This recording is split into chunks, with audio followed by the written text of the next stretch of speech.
अस्सलाम वालेकुम, मैं हूं शाहजेब खानजादा। हुकूमत पाकिस्तान ने 20 अरब रुपए के रिटायरमेंट पेंशन पैकेज के साथ पाकिस्तान स्टील मिल के 9,000 मुलाजमीन को फारिग करने का फैसला किया है। कल इक्तिसादी राब्ता कमेटी के इजलास में इसकी मंजूरी दे दी गई और साथ ही वज़ीर आज़म इमरान खान का यह दावा और वादा कि वो स्टील मिल्स को प्राइवेटाइज नहीं करेंगे बल्कि अच्छी इंतजामिया लाकर स्टील मिल्स को मुनाफा बख्श बनाएंगे, ये वादा दम तोड़ गया। स्टील मिल्स बंद पड़ी है, तमाम मुलाजमीन नौकरी से निकाल दिए जाएंगे। इमरान खान ने 2016 में स्टील मिल्स के मुलाजमीन से खिताब करते हुए क्या वादा किया था, देखिए। स्टील मिल हम कैसे ठीक करेंगे?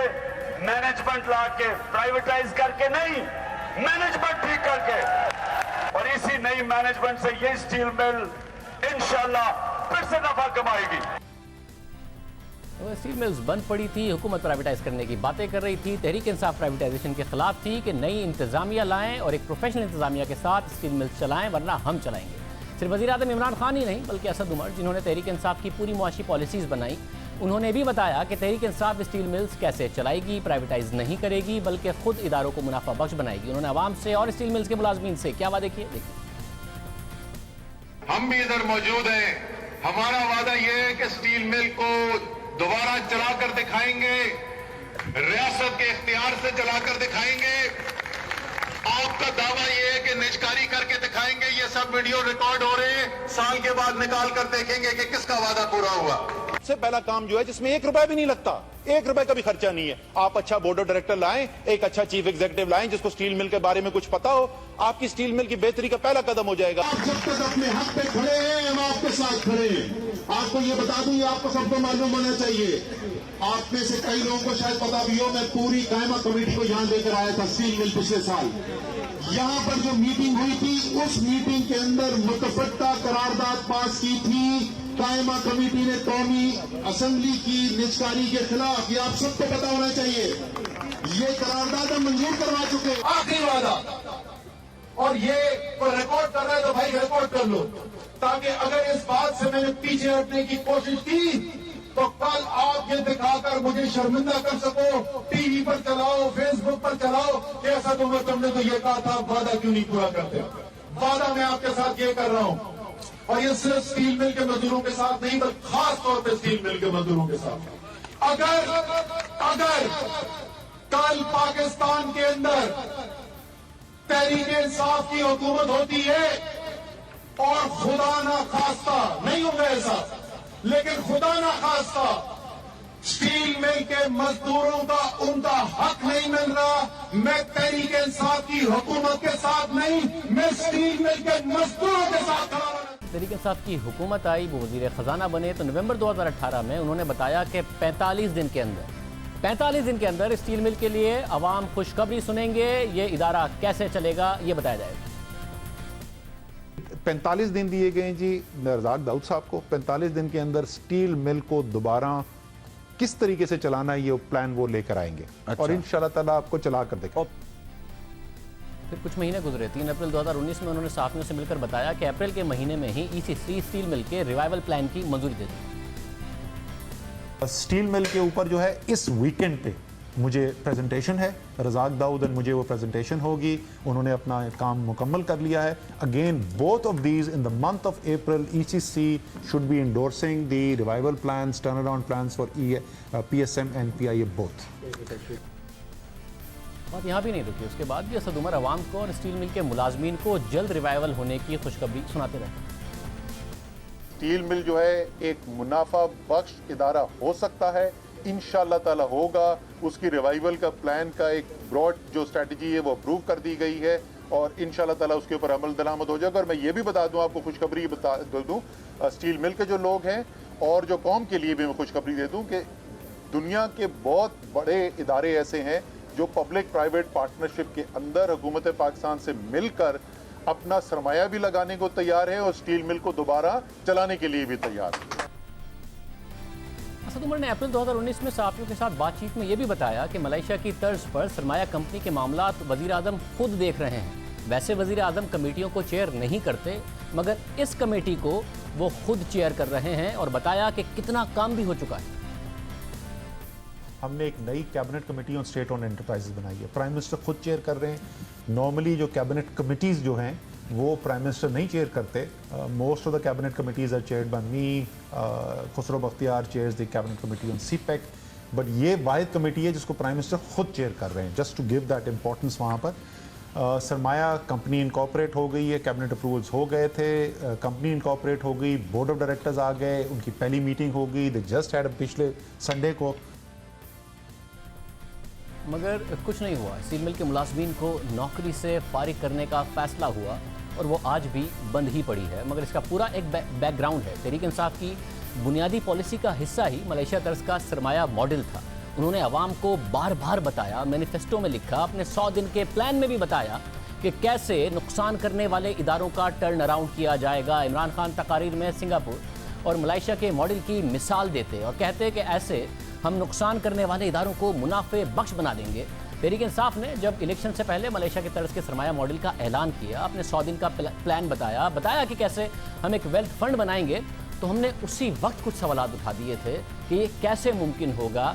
देखिए असद उमर साहब के सामने जब हमने ये सवालात रखे कि वो सवालात कितने दुरुस्त साबित हुए।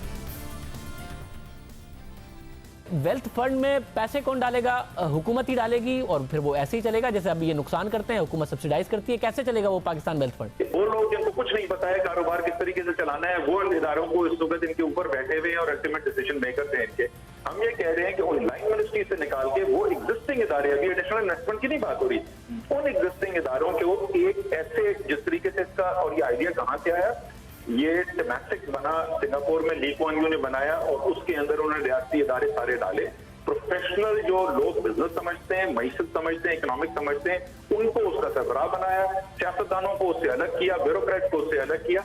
फिर खजाना इन्वेस्टमेंट के नाम से मलेशिया के अंदर महातिर मोहम्मद ने यही काम किया और बहुत कामयाबी से किया। ये जो बात है कि इदारा इंडिपेंडेंट, सियासी इन्फ्लुएंस कोई नहीं, बिल्कुल आज़ाद इदारा, इस तरीके से हम चलाएंगे। खान साहब ने ये, अब मिसाल तो आपकी 5 साल दौरे हुकूमत से ली जाएगी ना। खैबर पख्तूनख्वा में 5 साल में कौन सा ऐसा इदारा बना दिया? खान साहब ने एक एहतसाब का इदारा बनाया था, यही कहकर बनाया था कि एक ऐसा इदारा होगा जो बिल्कुल आज़ाद होगा, जिसमें कोई पॉलिटिकल इन्फ्लुएंस नहीं होगा। और खैबर पख्तूनख्वा की वो हुकूमत है जिसमें अपनी पार्टी की तरफ से सबसे ज़्यादा इल्ज़ामात लगाए गए। जो एहतसाब कमीशन बनाया उसका सरबरा नहीं है, वो 1 रुपया वापस नहीं ला सका। अपनी करप्शन छोड़ें, अवामी नेशनल पार्टी पर इतने इल्ज़ाम लगाए थे, उनकी 1 रुपया की करप्शन नहीं पकड़ सका। तो इदारा बनाने का तो कोई ऐसा एक्सपीरियंस है नहीं। अगर 5 साल देखें हम खैबर पख्तूनख्वा के, तो उसको देखते हुए क्या कोई इदारा बना लेगी पाकिस्तान तहरीक इंसाफ? आपने एहतसाब ब्यूरो का बिल्कुल ठीक एग्जाम्पल दिया कि एहतसाब ब्यूरो का जो वहाँ पे था कारकर्दगी वो कामयाब नहीं हो चुकी, लेकिन उसी खैबर पख्तूनख्वा के अंदर इंडिपेंडेंट बोर्ड ऑफ डायरेक्टर्स बनाए गए हैं। वहाँ पर हेल्थ का निजाम जो है, बड़े बड़े हॉस्पिटल जो है वो उनके पास दिए गए, प्रोफेशनल के पास, और उसके रिजल्ट जो है वो आना शुरू हो गए। तो मैंने बताया कि जैसे हेल्थ का निज़ाम खैबर पख्तूनख्वा में दुरुस्त किया है वैसे ही होगा। अब सरमाया मॉडल तो नहीं बना, मगर जो हेल्थ का निज़ाम है उसके हवाले से 27 जनवरी 2020 को जब आतिफ खान और शहराम तरक्की को काबीना से निकाला गया, तो आतिफ खान ने बताया कि खुद वज़ीर आज़म ने खैबर पख्तूनख्वा के हेल्थ सेक्टर की कारकर्दगी से परेशान थे वो, और शहराम तरक्की से उन्होंने कहा कि इसे ठीक करो। बहरहाल इलेक्शन से पहले हमने असद उमर के सामने ये सवालात रखे थे, फिर जब वो वज़ीर ख़जाना बने तो हमने फिर उनके सामने सवाल रखे। देखिए वो कितने दुरुस्त साबित हुए और उनके किए गए दावे कितने दुरुस्त साबित हुए। वेल्थ फंड बनाने की बात की थी, बुरी तरीके से इदारे लॉस कर रहे हैं। आपने कहा था एक दिन मुनाफे में आएंगे, चाहे PIA हो या स्टील मिल हो, मुनाफा बात की बात है। अगर नुकसानात ख़त्म हो जाएं तो एक बहुत बड़ा बर्डन 600-700 अरब रुपए का सालाना ख़त्म हो जाएगा। क्या कर रहे हैं उस वेल्थ फंड का? क्या हुआ? या फिर प्राइवेटाइज करेंगे, वेल्थ फंड बनाएंगे, क्या करेंगे? मगर हुआ क्या? जी बिल्कुल, वेल्थ फंड का जी जो काम था, जो पहला काम था, वो वेल्थ फंड का एक कानून बनाना था कि किस तरीके से उस फंड को क्रिएट किया जाए। होल्डिंग कंपनी कहें, उसको वेल्थ फंड कहें, जो भी आप नाम देना चाहते हैं। तो वो लॉ मिनिस्टर ने अभी 3 दिन पहले मुझे अपना ड्राफ्ट उसका बनाकर भेज दिया है। अब अगले 1 हफ्ते के अंदर हमारी उसके ऊपर गुफ्तगू हो के मीटिंग करके हम फैसला कर लेंगे कि एक हतमी फैसला हो जाएगा कि किस तरीके से बनाना है। उसके बाद वो एक होल्डिंग कंपनी क्रिएट कर दी जाएगी और एक ट्रांजिशन प्लान कर बना दिया जाएगा कि किस तरीके से इदारे इसके अंदर एक एक करके हमने ट्रांजिशन करने हैं और उस होल्डिंग कंपनी का स्ट्रक्चर क्या होगा। तो उसकी जो सबसे पहला और सबसे मुश्किल और अहम काम था कि उसकी कानूनी शक्ल क्या दी जाएगी, और वो काम जो है वो लॉ मिनिस्टर ने मुकम्मल करके हमें दे दिया। जैसे मैंने कहा इंशाल्लाह ताला अगले हफ्ते ये उसके अंदर फैसले हो जाएंगे। मगर प्राइवेट सेक्टर से आएगा क्यों पब्लिक सेक्टर इंटरप्राइजेस को चलाने, और फिर वो नैब का सामना करे, फिर वो सुप्रीम कोर्ट में पेशियां भुगते, कोई क्यों आएगा? किस तरीके से एक मैनेजमेंट बनेगी जिसको इख्तियार होगा बड़े बड़े फैसले करने का, और उसे ये कॉन्फिडेंस होगा कि वो बाद में जाके नैब नहीं भुगत रहा होगा? सवाल तो आप ये बहुत अहम पूछ रहे हैं, और नैब वाले जो हैं वो इसके बारे में उनको गौर भी करना चाहिए कि क्या नैब पाकिस्तान के बड़े बड़े डाकुओं को पकड़ने के लिए उन पे उनकी तरजीह होनी चाहिए, या एक प्रोफेशनल जो बैठा हुआ है, एक बाहर से अमेरिका से नौकरी छोड़ के आया है, वो चाहता है कि मुल्क की बेहतरी के लिए काम करे, उनसे ज़्यादा सवाल जवाब होने चाहिए। लेकिन मैं आपको सबसे अच्छी खबर, अगर आप मुझसे पूछें ना शाहजेब के मईशत के पहलू से सबसे ज़्यादा खुशाइंद बात क्या हुई है पिछले 60 दिन के अंदर? दुनिया में काम करने वाले पाकिस्तान बेहतरीन प्रोफेशनल्स, ऐसे लोग, मैं आपको एक जिक्र करता हूँ, स्टैंडिंग कमेटी इंडस्ट्रीज की मैं चेयर करता था, उसमें मैंने चेयरमैन प्राइवेटाइजेशन कमीशन से पूछा कि जी ये देखें, ये नाम है आपके बोर्ड ऑफ डायरेक्टर्स के स्टील मिल के, क्या आपके ख्याल में ये स्टील मिल ठीक कर सकते हैं? उन्होंने कहा बिल्कुल नहीं कर सकते। तो मैंने कहा जी क्यों बदलते क्यों नहीं? उनका क्या करें, किसी जिससे बोलते हैं कि आके इसके अंदर ज्वाइन करो, बोर्ड कोई ज्वाइन करने को नहीं तैयार था। और ये बड़ी मीटिंग में, ऑफिशियल मीटिंग में हुआ था, मीडिया वहाँ पे मौजूद था। आज सूरत हाल ये है कि बोर्ड में तो आ ही रहे हैं, एग्जीक्यूटिव पोजीशंस के लिए इतने अच्छे क्वालिटी के लोग अप्लाई कर रहे हैं और आने को तैयार हैं कि मेरे ख्याल में पाकिस्तान की मईशत के लिए सबसे खुशाइंद बात हो ही ये रही है। ना वो लोग नज़र आए, ना सरमाया मॉडल नज़र आया। कुछ महीने के बाद असद उमर को हटा दिया गया। जब वो हटा दिए गए तो हमने सवालात हम्माद अजहर के सामने रखे कि कहाँ है सरमाया मॉडल, क्या कर रहे हैं नुकसान करने वाले इदारों के लिए। पिछले 10 माह में पब्लिक सेक्टर इंटरप्राइजेस को बेहतर करने के लिए क्या किया है? आपने सरमाया कंपनी बनाने का कहा था कि हम बनाएंगे, जबकि पिछले दिनों वजीर आजम ने दोबारा से cabinet committee on state owned enterprises को रिकॉन्स्टिट्यूट कर दिया है, जो कि 400 से 500 अरब के खसारे देखेगी। तो सरमाया कंपनी का ख्वाब भी पीछे रह गया, दोबारा ये कमेटी बन गई। तो आप लोगों ने इन खसारों को कम करने के लिए क्या किया? आपके दौर में भी बढ़े ही हैं। सरमाया कंपनी का काम यह है कि वो जो हुकूमत की तकरीबन 200 के लगभग या 250 के लगभग कंपनीज़ हैं स्टेट ओन्ड, उन सब को आइडेंटिफाई करना है कि उसमें से रीस्ट्रक्चरिंग किस में होएगी, फाइनेंशियल उसके अंदर प्राइवेटाइजेशन किसके अंदर होएगी, और पब्लिक प्राइवेट पार्टनरशिप किसके अंदर होएगी। उनका ये काम है कि उसको उनके अंदर आइडेंटिफिकेशन करनी है तमाम के अखराजात और उनकी आमदन देख के। जो सेल ऑफ एसेट्स कमेटी है उसका काम बिल्कुल मुख्तलिफ है।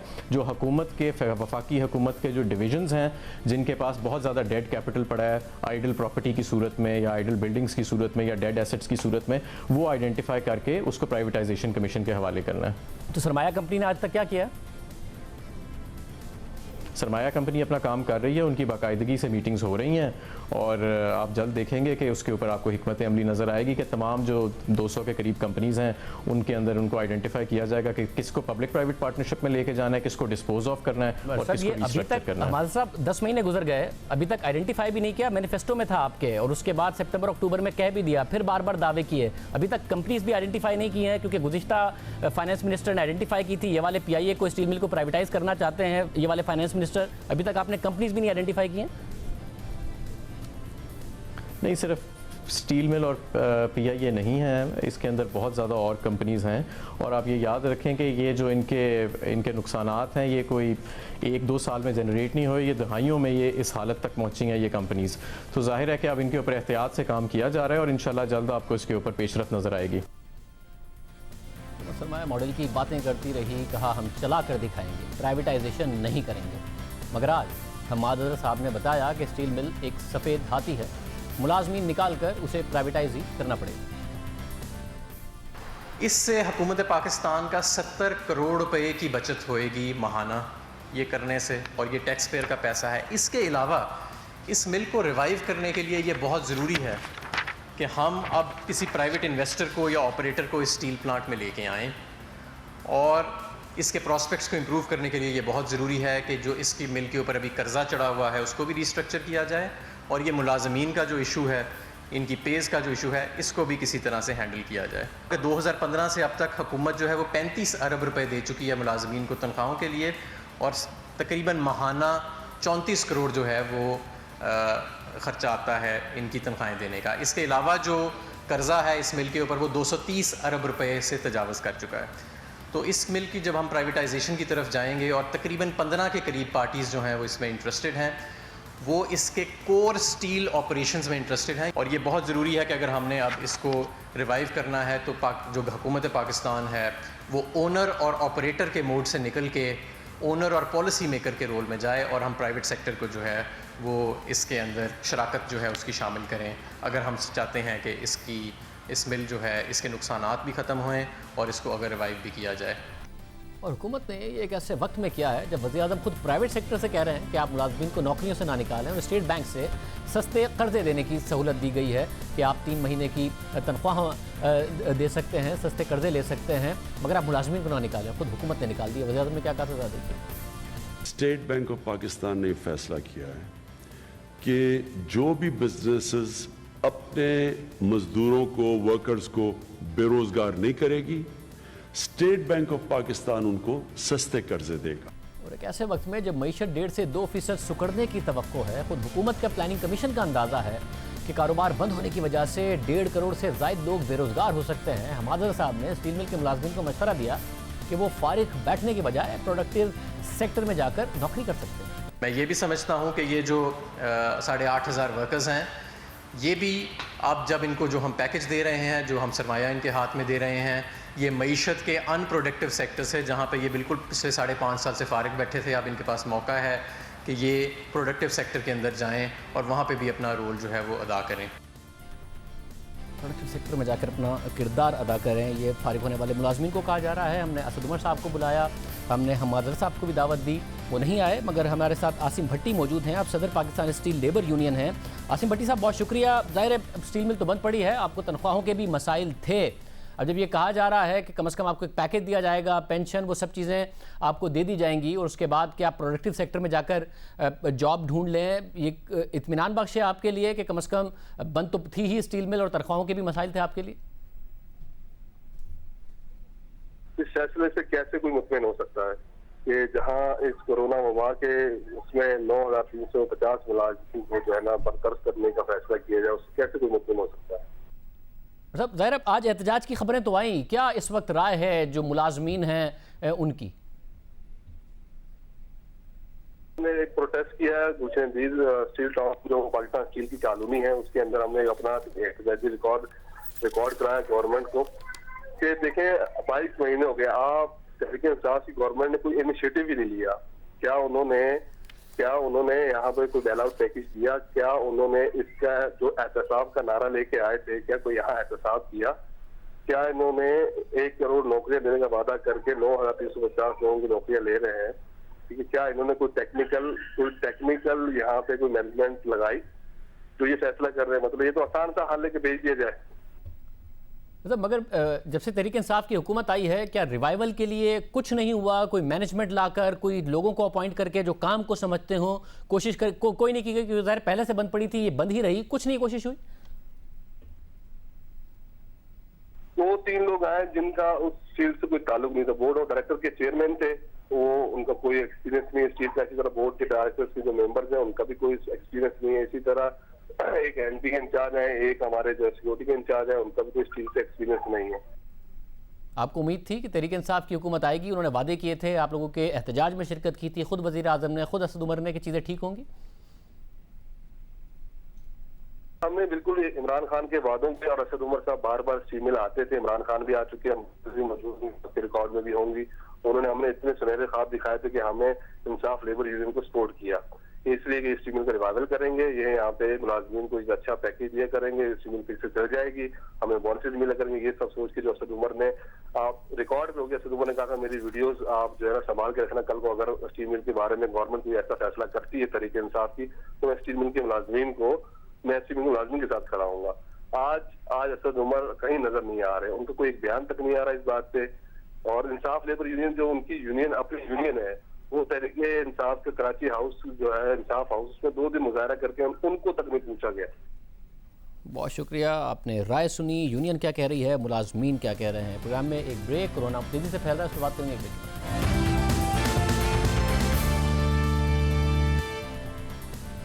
पाकिस्तान में कोरोना वायरस के तेजी से फैलाव की वजह से सूरत हाल हर गुजरते दिन के साथ बिगड़ रही है और हुकूमत ने SOPs पर सख्ती से अमल दरामद कराने का फैसला किया है। पंजाब और खैबर पख्तूनख्वा में SOPs की खिलाफ वर्जी पर कई दुकानें और मार्केटें बंद करा दी गई हैं। साथ ही पंजाब में वजीर सनत ने यह दावा किया है कि अगर अमल दरामद ना हुआ तो हम दोबारा मजीद सख्त लॉकडाउन की तरफ जा सकते हैं। पाकिस्तान अब दुनिया के उन 17 ममालिक में शामिल हो गया है जहां केसेस की तादाद चीन से भी ज्यादा है। चीन में अब तक कोरोना के 84,165 केसेस रिपोर्ट हो चुके हैं और चीन ने सख्त लॉकडाउन के बाद इस वबा पर तकरीबन काबू भी पा लिया है, मगर पाकिस्तान में कोरोना केसेस की तादाद बढ़ती जा रही है। गुज़िश्ता 24 घंटे के दौरान पाकिस्तान में पहली बार 20,167 टेस्ट किए गए और उसके नतीजे में एक दिन में अब तक 4,688 केसेस सामने आए हैं, यानी शरह फिर भी 24% ही रही, जबकि गुज़िश्ता 24 घंटे में 82 अमवात हुई हैं। साथ साथ वज़ीर आज़म ने और तमाम सूबों ने मिलकर फैसला किया था कि फ़्लाइट जब आएंगी तो अब टेस्ट करने के बाद उन्हें क्वारंटीन नहीं किया जाएगा, घर जाने दिया जाएगा। और जो सऊदी अरब से फ्लाइट आई, मुर्तज़ा वहाब ने आज ट्वीट किया कि उसमें 246 में से 123 का टेस्ट मस्बत आया, जो कि 50% रेशो बनता है। वो कह रहे हैं ट्रेस करना पड़ेगा, ट्रैक करना पड़ेगा क्या वजह हुई कि जब उनको क्वारंटीन के बगैर जाने दिया गया घर, या मुईद यूसुफ साहब से पूछेंगे। साथ ही मुर्तज़ा वहाब हमारे साथ मौजूद होंगे। अब सिंध क्या करेगा, जबकि पंजाब में और इस्लामाबाद तक में मार्केटें बंद की गई हैं और कहा जा रहा है कि दोबारा सख्त लॉकडाउन हो सकता है। मुईद यूसुफ साहब बहुत शुक्रिया, और हमारे साथ मुर्तज़ा वहाब भी मौजूद होंगे। मुईद यूसुफ साहब, आज सिंध हुकूमत की तरफ से कहा गया कि अब हमें ट्रेस करना पड़ेगा, ये 246 लोग में से 123 मस्बत आ गए, उन्हें अपने घर पर जाने दे दिया गया था जब टेस्ट का रिजल्ट आया। क्या वजह है कि जो क्वारंटीन थी, जब तक आपका टेस्ट का रिजल्ट नहीं आता, आप लैंड कर गए हैं, तब तक आप क्वारंटीन में रहें, इसको बदला गया? शुक्रिया शाजिद। देखिए, पहले तो मंतक समझ लीजिए, फिर आगे आसान हो जाएगा इस बात को करना। हमने जब फ्लाइट ऑपरेशंस बंद किए थे 21 मई को, तो पाकिस्तान में वबा का फैलाव मेजॉरिटी जो है वो बाहर से आ रहा था। आप जानते हैं, पहले ताफ्तान का मामला हुआ ईरान से, और फिर जहाज़ों पे जो शुरू में लोग आ रहे थे मार्च से पहले, फरवरी वगैरह में, वहाँ से ये मामला शुरू हुआ। आज आपका जो कोरोना का स्प्रेड है, पाकिस्तान में जो फैलाव है, वो 92 से 93% लोकल ट्रांसमिशन से है। ठीक, तो हम शुरू हुए जहां मुकम्मल तौर पे बाहर से आ रहा था 100%, और आज हम वहां खड़े हैं जहां 92 से 93% अंदरूनी ट्रांसमिशन हो रही है। दुनिया के तमाम ममालिक का हमने तज्जिया किया, और उसमें 99% ममालिक जो हैं वो ऐसे हैं जो टेस्ट तक नहीं कर रहे, या चले 98%, 97% कह लें, वो टेस्ट भी नहीं करते, सीधा आते हैं लोग और सेल्फ क्वारंटीन में घर चले जाते हैं। बहुत ही कम ममालिक हैं जिन्होंने, कईयों ने तो अभी अपना मुल्क खोला नहीं, जिन्होंने खोला है, जो कह रहे हैं कि हम आपको स्टेट फैसिलिटी में 2, 3, 4 ममालिक, जो हमने कम से कम तज्जिया किया। तो इसलिए बाकी बेस्ट प्रैक्टिस इंटरनेशनल भी यही है। और तीसरी बात ये कि ये जो आप फिगर दे रहे हैं एक प्लेन का, हम क्या कर रहे हैं, हम लोगों को ला रहे हैं, हर एक को टेस्ट कर रहे हैं, और वही स्ट्रेटजी अब अपना रहे हैं जो लोकल पाकिस्तानी यहां मुकीम है उसके लिए है। अगर सिम्टम्स हैं, अगर अलामात नजर आ रही हैं बीमारी की, डॉक्टर साहिबान फैसला करते हैं कि आपको अस्पताल जाना है या हमारे क्वारंटीन में रहना है, तो आप रहते हैं। अगर सिम्टम नहीं है तो आप घर चले जाते हैं। और जो ट्रांसमिशन है, हमारे हेल्थ एक्सपर्ट्स ने जो हमें बताया है, ट्रांसमिशन तब बहुत ज्यादा उसका इम्कान है जब आप सिम्टोमेटिक हैं, खांस रहे हैं, छींक रहे हैं वगैरह।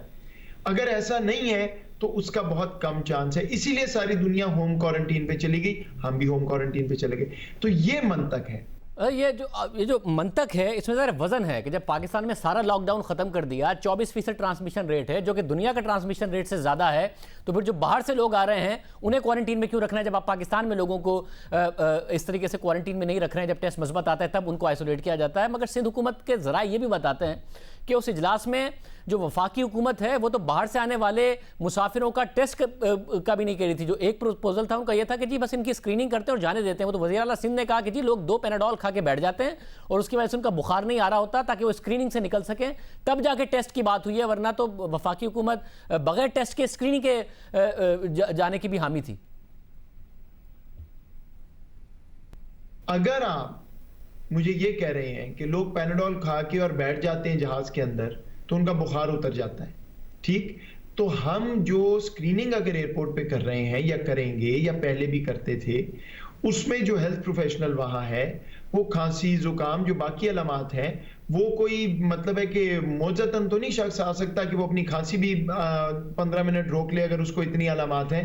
और अगर इतनी अलामात नहीं है, अगर उसका बुखार जो है वो वाकई जबरदस्ती पैंडोल खा के और वो घर जाएगा और अपने माँ बाप, अपने बच्चों, अपने अजीजों अकारिब को जान के कोविड लगाएगा, तो ये बात आपको मंतकी लगती है?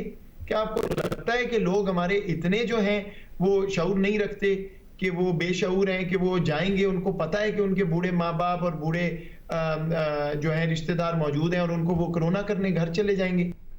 सब ये आपको क्यों नहीं मंतकी लगती है? अनफॉर्चुनेट सी बात है, मगर माज़रत के साथ लोग एहतियात नहीं कर रहे हैं। ये बात नज़र आई है कि लोग छुपाते हैं, लोग ना एहतियात कर रहे हैं, ना मास्क पहनते हैं। ये बात तो आपके सामने है। इसमें क्या ऐसी बात है कि जिसमें आपको लग रहा है कि ऐसा कोई क्यों करेगा? बिल्कुल हुआ है, मैं आपसे एग्री करता हूं। तो अब इसमें दो बातें और सुन लें कि अगर ये हुआ है तो हमें इसको रोकना है, इसमें कोई शक नहीं। तो ट्रैक एंड ट्रेस का तो सारा प्रोसेस ही इसलिए बना है, जो शख्स पाकिस्तान में मुकीम है, अगर खुदा ना खास्ता वो कोई ऐसी हरकत करता है तो आप कैसे पकड़ते हैं उसको? उसके घर से फोन तो नहीं आता, ट्रैक एंड ट्रेस से पकड़ते हैं। अगर वो शख्स अपने घर से बाहर चला जाता है, आपको पता चलता है, कैसे पकड़ते हैं? ट्रैक एंड ट्रेस से पकड़ते हैं। शाहजेब, अगर आज से 9 महीने बाद ये वबा खत्म नहीं होती, 6 महीने बाद वबा नहीं खत्म होती, तो आप क्या चाहते हैं? 6 महीने जो 2 लाख पाकिस्तानी बाहर है, या जो यहाँ पे 22 करोड़ की आवाम है, उसको आप ऐसे तो डील नहीं कर सकते। मतलब ये पॉलिसी मुझे समझ में आ रही है, यानी क्योंकि पाकिस्तान में ज़रा लॉकडाउन ख़त्म किया, 1 महीने के अंदर अंदर ट्रांसमिशन 24% पर पहुंच गई, दुनिया में फिर भी कहीं ना कहीं कंट्रोल हो गया, तो दुनिया से ज़्यादा पाकिस्तान में इस वक्त टेस्ट मस्बत आ रहे हैं। तो आप ये कह रहे हैं कि जब इक्का दुक्का फ्लाइट के अलावा तो इतना ज़्यादा पॉजिटिव केसेस नहीं आ रहे जो पाकिस्तान में लोकल हैं, तो क्या वजह है कि जो बाहर से आ रहे हैं उनको ज़्यादा हम डिफरेंट अंदाज में ट्रीट करें बजाय इसके जो हम पाकिस्तानियों को ट्रीट कर रहे हैं? मगर कुछ फ्लाइट्स जो मिडिल ईस्ट से आई थी उनमें ज़्यादा आया था, तो आपने बाद में फॉलोअप किया था, इसके लिए भी करेंगे कम से कम, क्योंकि 50% लोगों में आ गया। अजीब है ही नहीं। देखें, हम पहले दिन से डेटा देख के फैसला करते हैं, विफाक और सूबे। तो डेटा हमें क्या बता रहा है? डेटा ये बता रहा है कि इस वक्त जो पैसेंजर सारे आए हैं, बहुत वावेला मचा, बहुत शोर हुआ। टोटल जो पैसेंजर्स की पॉजिटिविटी है वो लगभग 10% है जब से हमने शुरू किया। और आपके यहां पे डोमेस्टिक जो ट्रांसमिशन रेट है वो भी इतनी। ठीक, अच्छा, दूसरी बात, ये जो 10% है, इसमें सिर्फ हमारे 2 ऐसे हॉटस्पॉट्स कह लें जिनकी वजह से ये नंबर ऊंचा है, वरना इससे भी कम है। वो क्या है? एक हमारे जो शुरू में अफ्रीका से कुछ लोग आए, मलेशिया और इंडोनेशिया से कुछ लोग आए, उसमें तबलीगी जमात के कुछ लोग थे, कुछ वैसे थे, वो हाई नंबर आया। वहां से हमारी रोजाना फ्लाइट्स आनी ही नहीं है, वो वन ऑफ फ्लाइट्स थी, उनको हमने टेस्ट किया, क्वारंटीन किया और वो सेहतयाब हुए और अल्हम्दुलिल्लाह घर चले गए। पीछे रह गया हमारा मसला खलीजी ममालिक का। वहां मैंने आपको बता दिया, जहां से आ रहे थे, एक मुल्क के साथ हमने सफारतकारी की, उन्होंने हमें बहुत ताउन किया, टेस्ट किए, नंबर नीचे चले गए। अब जहां जहां हमें मसला नजर आएगा हम इसी अप्रोच से चलेंगे। अगर हमें यह नजर आएगा कि एक हॉटस्पॉट, 2 हॉटस्पॉट्स हैं और बार बार 30, 40, 50% जहाज पॉजिटिव आ रहा है, तो मेरे भाई हम उसको बंद करेंगे। बहुत शुक्रिया। मुजफ्फर साहब हमारे साथ मौजूद थे। मुजफ्फर साहब, वजन है इस बात में कि पूरे पाकिस्तान में तो लॉकडाउन खत्म कर दिया, ट्रांसपोर्ट भी खोल दी, पाकिस्तान में अगर किसी में सिम्टम आए वो टेस्ट कराए, उसके बाद घर में आइसोलेट हो जाए, अगर और जब तक टेस्ट, तो ये बाहर से आने वाले, जबकि लोग वहाँ तो मस्बत रेशो भी अब वो नहीं रहा जो पहले हुआ करता था, उनके साथ क्यों अलग ट्रीटमेंट किया जाए अगर 10% का एवरेज रेट है इक्का दुक्का फ्लाइट के अलावा? बिस्मिल्लाहिर्रहमानिर्रहीम।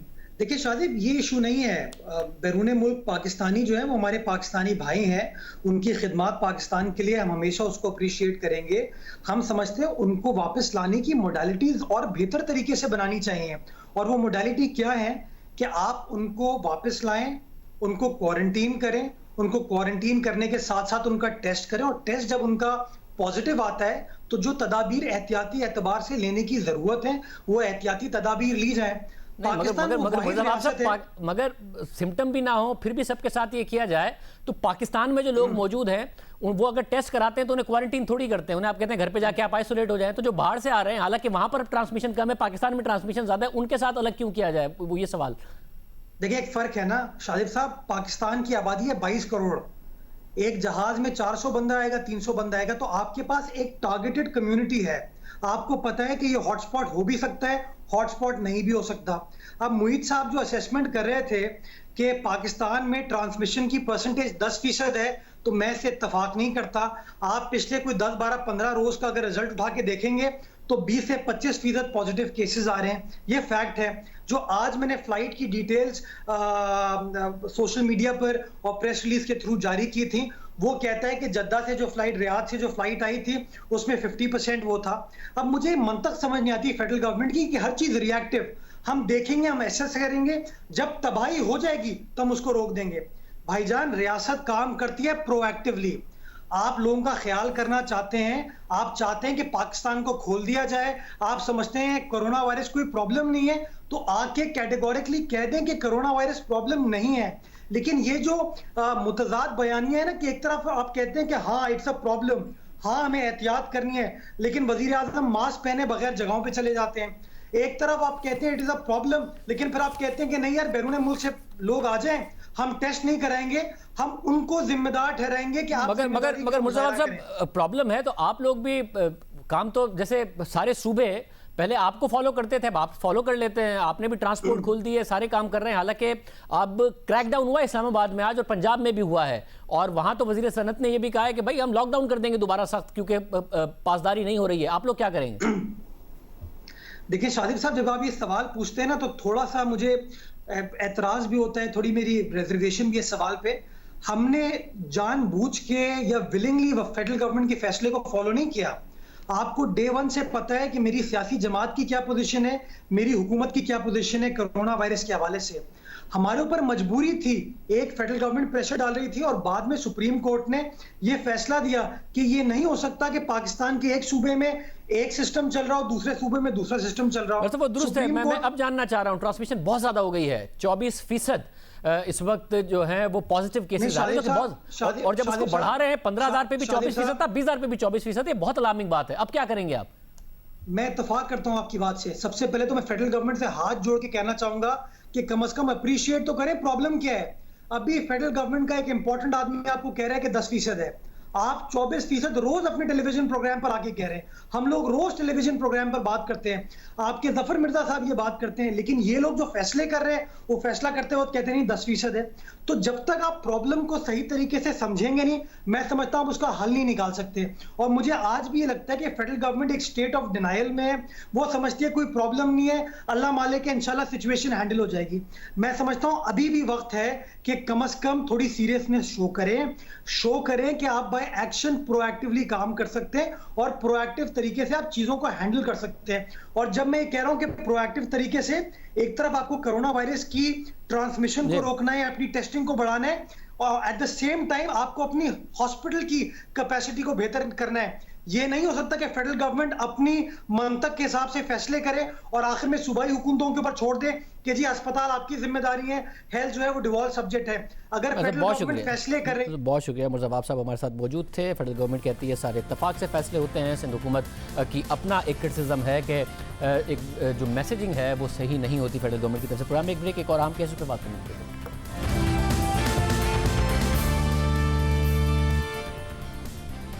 जस्टिस काजी फायद ईसा के खिलाफ रेफरेंस में हुकूमती वकील को जजेस के सख्त सवालात का सामना है। अदालत ने आज खबरदार किया है कि अगर इल्जाम साबित नहीं हुआ तो इसके नताइज होंगे। साथ ही अदालत मुसलसल एसिड रिकवरी यूनिट के क़याम और उसकी कारकर्दगी पर सवालात उठा रही है, और ये सवालात बहुत अहम हैं। जस्टिस मुनीब अख्तर ने समाअत के दौरान अहम नुक्ता उठाया।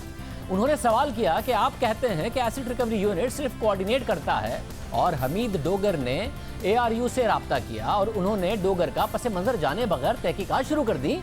जस्टिस मुनीब अख्तर ने मजीद रिमार्क्स दिए कि एसिड रिकवरी यूनिट को जब ये पता चल भी गया कि ये एक टैक्स की खिलाफ वर्जी का मामला था, तो फिर किसने फैसला किया कि ये तो मिसकंडक्ट है? वो अक्लमंद कौन था जिसको ये शानदार ख्याल सूझा कि ये रेफरेंस बनता है? बैरिस्टर फरोग नसीम ने कहा कि यह फैसला एसिड रिकवरी यूनिट ने नहीं किया। जस्टिस मकबूल बाकी ने रिमार्क्स दिए कि आपको मालूम होना चाहिए कि इसके कानूनी नताइज होंगे। जस्टिस मुनीब अख्तर ने दोबारा सवाल पूछा कि वो अक्लमंद बताएं जिसके जहन में रेफरेंस बनाने का ख्याल आया। मैं बहुत ही नर्म लफ्जों का इस्तेमाल करते हुए कहूंगा कि यहां फैसला करने में बहुत बड़ी गलती हो गई है। जस्टिस सुमरता बंदियाल ने कहा कि यह रोशन आइडिया किसने दिया कि मामला नैब और एफबीआर को भेजने के बजाय रेफरेंस बनाया जाए। समाअत के दौरान जस्टिस मुनीब अख्तर ने दिलचस्प नुक्ता उठाया। उन्होंने कहा कि लंदन फ्लैट्स की ट्रांजैक्शन किस वक्त हुई। फरूक नसीम ने बताया कि 2013 में। उस पर जस्टिस मुनीब ने कहा कि इसका मतलब है कि अगर पैसे मनी लॉन्डर हुए हैं तो 2013 से पहले हुए होंगे। उस पर फरूक नसीम ने कहा कि जी बिल्कुल ऐसा ही हुआ होगा। तो जस्टिस मुनीब अख्तर ने एंटी मनी लॉन्ड्रिंग लॉ 2016 का हवाला देते हुए कहा कि 2013 में तो कानून के तहत ये मनी लॉन्ड्रिंग नहीं थी। जस्टिस मकबूल बाकिर ने कहा कि उस वक्त की वजीर इतलात ने प्रेस कॉन्फ्रेंस में रेफरेंस पर तबसरा किया था और कहा था कि जज साहब ने क्रीज से बाहर निकलकर शॉट लगाई। लगता है रेफरेंस सिर्फ क्रीज से बाहर निकलकर शॉट लगाने पर बना। इस पर फरूक नसीम ने कहा कि वजीर इतलात की इस बात को जेर बहस न लाएं। साथ ही ये भी कहा कि सुप्रीम जुडिशल काउंसिल में कार्रवाई टैक्स या मनी लॉन्ड्रिंग की नहीं। इस पर जस्टिस उमरता बंदियाल ने पूछा कि बता दें कि मामला टैक्स अथॉरिटी को भेजने के बजाय रेफरेंस बनाने की तजवीज़ किसने दी। आप ये बता दें कि रेफरेंस में जुर्म आपने कौन सा बताया है। जस्टिस उमरता बंदियाल ने कहा कि 10,000 टैक्स की अदम अदायगी पर रेफरेंस नहीं बन जाता। ऐसा जुर्म बताएं जिससे जज पर एतमाद मजरूह हुआ हो। जो सवालात उठाए हैं उनके जवाब दें। केस की समाअत को फिर पीर तक मुलतवी कर दिया गया। ये बहुत अहम केस है क्योंकि इस केस में हुकूमत ने वाज़ेह पोजीशन ली हुई है। फरूक नसीम हुकूमत की नुमाइंदगी कर रहे हैं, रेफरेंस का दिफा कर रहे हैं, जबकि अदलिया मुसलसल सवालात उठा रही है और अब अदालत ने कह दिया है कि इसके नताइज होंगे। अब अदालती कार्रवाई में ये सवाल उठ रहा है कि क्या ARU जज के खिलाफ तहकीकात कर सकता है या नहीं। साथ ही कि अपने इंडिपेंडेंट बच्चों और अहलिया के असासों की तफसीलात बताने का कोई जज पाबंद है या नहीं। इस हवाले से बात करेंगे माहिर कानून और साबिक जज जस्टिस नासरा इकबाल साहब हमारे साथ मौजूद हैं। नासरा इकबाल साहब बहुत शुक्रिया। ज़ाहिर है आप खुद जज रहीं, आपके खावंद जज रहे, दोनों इंडिपेंडेंट पर्सनैलिटीज़। ये बताइएगा जब आप अपने रिटर्न्स फाइल करती थी तो बतौर इंडिपेंडेंट आप अपने खावंद के या फिर खावंद अपनी बीवी के या फिर इंडिपेंडेंट बच्चों के क्या जो असासे हैं वो डिक्लेयर करने के पाबंद होते हैं बतौर जज? पाबंदी तो ऐसे नहीं है कोई, लेकिन जहाँ तक मेरा ताल्लुक है, देखिए ऐसे घराने से होना वास्ता जहाँ पे इंसान ये सोचता है कि कोई अंगुश नुमाई किसी सूरत में कर ना सके। तो मैंने तो जब मेरे शौहर ने अपने डाले थे ये तमाम एसेट्स और लाइबिलिटीज़ के गोशवारे, तो मैं हालांकि इंडिपेंडेंट मेरे थे, मैंने भी उसमें शामिल कर दिए थे ताकि अगर शामिल हो जाए ये ऑप्शन है, आप करना चाहें आप करें, अगर आप ना करना चाहें तो आप इंडिपेंडेंटली फाइल कर सकते हैं। इसमें कोई मुज़ायका नहीं है, दोनों ऑप्शंस आपके पास अवेलेबल हैं। यानी कि किसी जज के इंडिपेंडेंट खावंद या बीवी या फिर बच्चों का अगर सवाल उठेगा तो वो उन बच्चों से ही होगा या फिर खावंद या बीवी से ही होगा जो इंडिपेंडेंट है, बजाय इसके कि जज से सवाल किया जाए। यकीनन ऐसे ही होगा। और मेरा ख्याल है ये रेफरेंस जो है ये तो एक लास्ट रिजॉर्ट होती है जब कोई नजर आए ऐसी बात जिससे शकूक और शुबात उठे कि कोई मसला है ऐसा जिसमें कोई चीज़ जो है वो पोशीदा रखी गई है या कुछ बात जो है वो वाजे नहीं है। नहीं तो ये तो एक मैं समझती हूँ अल्टीमेट रिकोर्स है जो बहुत एहतियात से लेने की ज़रूरत है। और ये अक्सर व बेशतर ऐसा होता नहीं। मेरा तो ख्याल है मेरी तजुर्बे में 6-7 रेफरेंसेस इतने 50 साल मेरी उम्र में जो गुजरे हैं बलूगत में, उसमें मैंने तो नहीं देखे बल्कि 60 साल। अदालत एक और सवाल उठा रही कि एक शख्स ने शिकायत की, एसेट रिकवरी यूनिट ने तहकीकात कर दी, ये सुप्रीम जुडिशल काउंसिल या सदर कर सकता था। इस हवाले से कानून क्या कहता है? असल में बात यह है कि जिसने शिकायत की है वो शिकायत करनंदा का ही कोई पता नहीं लगता कि वो कहाँ से आया और वो उसने कैसे ये सारी बातें निकालने की कोशिश की। इससे ये स्पाई का जो है ना गुमान ये ज़रा हो जाता है स्ट्रॉन्ग कि ये बातें निकल क्यों रही हैं और ये ऐसे इस अंदाज में करने की ज़रूरत क्या पेश आई। आखिर कोई जवाज़ होना चाहिए ना ये सारी बातें निकालने का। और मैं समझती हूँ कि मुनासिब तो यही था कि अगर एसेट रिकवरी यूनिट ने कुछ मालूमात किए थे तो वो इनसे इनको अपना रखता शामिल, जो अगर सुप्रीम जुडिशल काउंसिल के साथ इन्होंने कोई करना था। इसके बाद कुछ उजलत में मुझे लगता है कि सारी रेफरेंस मूव की गई जब अभी जो मुशाहिदात थे वो इनके पास मुकम्मल थे ही नहीं और रेफरेंस भी मूव हो गई। और अब तो कई महीने हो गए हैं रेफरेंस को मूव हुए और ये अपने मंतकी अंजाम तक पहुंचने के लिए इस वास्ते मुमकिन नहीं हो रही है कि इनके यहाँ पे कोई इस पे अभी तक उनके पास मुशाहिदात आए नहीं हैं। साथ बहुत शुक्रिया। आज के प्रोग्राम में इतना ही, दीजिए। अल्लाह हाफ़िज़।